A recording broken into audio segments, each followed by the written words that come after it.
दोस्तों, एक कौवा था। एक पेड़ की डाल पर बैठा था। वह ज़्यादातर उसी पेड़ पर बैठता और उसी पेड़ के नीचे एक तपस्वी रहा करते थे। वे अपना ध्यान वहीं पर उस पेड़ के नीचे ही बैठकर करते थे। काफ़ी वक्त बीत गया। ऐसे ही कौवा उन्हें देखते रहता कि ये तपस्वी रोज इतने इतने घंटों तक ध्यान में बैठते हैं, तप करते हैं। तब उसके मन में एक सवाल आया कि लाओ, मैं इनसे एक सवाल पूछता हूँ। मेरे मन में बहुत दिनों से अंदर ही अंदर उथल पथल चल रही है, तो उसका जवाब मुझे इनसे अवश्य मिलेगा। वह जाता है उन तपस्वी के पास और बैठता है और कहता है, तपस्वी, मैं आपसे एक प्रश्न पूछता हूँ। तो वो कहते हैं, हाँ हाँ जरूर पूछो, क्या पूछना है। तब वह कहता है कि भगवान ने इतने सुंदर सुंदर पंछी बनाए, इतने बढ़िया हंस, मोर, कबूतर, चिड़ियाएँ, कितने पंछी बनाए, फिर मुझे एक को ही ऐसा क्यों बनाया। ठीक है, मुझे बनाया तो बनाया, कोयल को भी तो मेरी ही तरह बनाया, पर उसे तो कितना मधुर आवाज़ दिया। मुझे तो देखिए ना, न रंग दिया, न रूप दिया, और ना ही आवाज़ सुंदर दी। यदि मैं कभी किसी के आंगन में जाकर बैठता भी हूँ, काँव काँव करता भी हूँ, तो वे लोग मुझे पत्थर मारकर भगा देते हैं, बैठने नहीं देते, मुझे बोलने तक नहीं देते। ऐसा मेरे साथ भगवान ने अन्याय क्यों किए हैं। तब वह तपस्वी कहते हैं, यदि तुम चाहो तो जो भी पंछी बनना चाहो मैं तुम्हें बना सकता हूँ। मेरे पास ये विद्या है, तुम्हें बताओ क्या बनना है। तब वह कहता है, अच्छा, तब तो आप मुझे जरूर ही मोर बना दीजिए। मोर कितना सुंदर है, मुझे मोर बनना है, आप मुझे मोर बना दीजिए। तब वह तपस्वी कहते हैं, ठीक है, मोर बनने से पहले एक बार जाकर मोर से पूछ तो आओ कि वो कितना नसीब वाला है, तब मैं तुम्हें जरूर बना दूंगा। कौवा तो खुशी खुशी उड़ता हुआ जाता है मोर के पास। वहां पर बगीचे में बहुत सारे मोर घूम रहे होते हैं।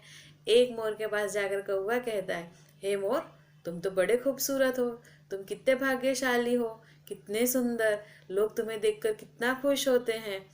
और जब तुम अपने पंख फैलाकर नाचते हो तो लोग तो कितना तुम्हें देखते ही रह जाते हैं। तुम कितने भाग्यशाली हो, मैं भी तुम्हारी तरह बनना चाहता हूँ। तब मोर कहता है, अरे कौवे, तुम जो कौवे बने हो ना वही अच्छा है, मोर बनना मत, वरना तो लोग तुम्हें भी तुम्हारे पंखों के लिए मार डालेंगे। मुझे भी तो अपनी जान बचानी पड़ती है, वरना तो मुझे तो लोग इन पंखों के लिए कब से ही मार देते। तब मन में हमेशा डर रहता है, डर डर के हम जीते हैं। तब तुम मोर मत बनना, और कुछ बनना हो तो बन जाओ, पर ये मोर बनना तो बिल्कुल ही गलती, ऐसी मत करना तुम। तब वह कौवा उड़ते हुए जाता है और कहता है, मैं तपस्वी जी से मोर नहीं पर और कुछ बनने का कहता हूँ। अब मुझे क्या बनना है मैं सोचता हूँ।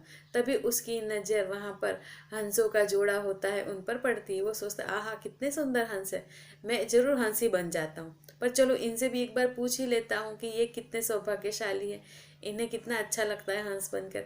तब वो जाता है हंस के पास और हंस से पूछता है, हे हंस, तुम तो कितने किस्मत वाले हो, तुम कितने खूबसूरत हो, कितने सफ़ेद हो। तब वह हंस कहता है, अरे कौवा, तुम अच्छे हो, तुम काले हो, कम से कम कोई तुम्हारी तस्वीर तो नहीं खींचता। यहाँ तो लोग आते हैं हमारी तस्वीर, हमारे साथ तस्वीर खिंचाने के लिए, हमको उड़ाने के लिए कंकर मारते हैं, और जब हम उड़ते हैं तब वे हमारी तस्वीर खींच लेते हैं। पूरा दिन लोगों से यहाँ हम घिरे हुए रहते हैं, हमें तो शांति ही नहीं मिलती। तुम बड़े नसीब वाले हो, तब तुम हंस मत बनना, तुम और कुछ बन जाओ। तब वह कौवा सोचता है, अरे अभी तक तो मैं सोचता था कि ये हंस कितने खूबसूरत है, कितने किस्मत वाले हैं, इन्हें भी दुख है। तब वह जाता है, उड़ता है। तब उसकी नज़र बहुत सारे तोते बैठे होते हैं उन पर पड़ती है। तब वह सोचता है, चलो मैं तोता ही बन जाता हूँ। तोते तो कितने मीठे फल खाते हैं, कितने अच्छे से उड़ते हैं, कितना सुंदर इनका रंग है। तब वह तोते के पास जाता है और पूछता है, हे तोता, तुम तो कितने नसीब वाले हो, कितना हरा रंग है तुम्हारा, तुम मीठे मीठे फल खाते हो, तुम तो बड़े किस्मत वाले हो। तब वह तोता कहता, अरे खाक किस्मत वाले हैं, लोग हमें पकड़ लेते हैं, पिंजरे में बंद कर देते हैं, हमें हरी मिर्ची और ऐसा सब कुछ खाने के लिए देते हैं, काहे कि हम किस्मत वाले हैं। हमेशा शिकारी हमारा शिकार करने के लिए इधर उधर घूमते रहते हैं, हम अपनी जान बचाकर इधर उधर छुपते रहते हैं। ये तो अच्छा है कि हमारा रंग हरा है, तो हम यदि हरे भरे पेड़ पे बैठते हैं तो जल्दी से दूर से दिखाई नहीं देते, वरना तो ये शिकारी लोग हमें जीने भी ना दे। तो हमारे से ज़्यादा तो तुम नसीब वाले हो। इस तरह कौवा कितने ही पंछियों के पास घूमता है, पर सबके पास कुछ न कुछ परेशानी तो होती ही है। तब वह मन ही मन सोचता है, अब मैं तपस्वी जी को जाके क्या कहूँगा कि मुझे क्या बनना है। ऐसे सोचते सोचते हो जाता है पेड़ के नीचे। वहाँ तो तपस्वी जी बैठे होते हैं, कहते हैं हाँ हाँ चलो आ गए, क्या बनना है तुम्हें, जो बनना चाहो मैं तुम्हें बना देता हूँ। तब कौआ कहता है, तपस्वी जी मैं कौआ ही ठीक हूँ, कम से कम मेरे काले रंग की वजह से कोई मुझे शिकार तो मेरा नहीं करता ना, मैं इतना तो सुरक्षित हूँ ही, मुझे कोई शिकारी का डर नहीं है, ना ही किसी प्रकार की कोई भय या चिंता। मैं तो जो मिलता है वो भी खा लेता हूँ। मुझे तो ऐसा है ही नहीं कि मुझे फल ही चाहिए या ये ही चाहिए वो ही चाहिए, नहीं, जो मिला उससे मेरा गुजारा भी हो जाता है। तो मैं जैसा हूँ वैसा ही ठीक हूँ। तब तपस्वी जी कहते हैं कि हाँ, जिसे जो रूप मिला है, जिस उसमें जन्म मिला है, वह ईश्वर जानते हैं कि वह उसके लिए बिल्कुल ठीक है। तो हम जैसे हैं हम वैसे ही रहे, दूसरों को देख के ना ही जले और ना ही ऐसा सोचे कि वो हमसे ज़्यादा किस्मत वाला है। हर एक की अपनी परेशानियाँ होती हैं, जब हम जाते हैं उनसे पूछते हैं तब हमें पता चलता है। बाकी तो हमें बाहर से ऐसा ही लगता है कि हम ही दुखी हैं, बाकी सब सुखी, पर ऐसा असल में होता नहीं है।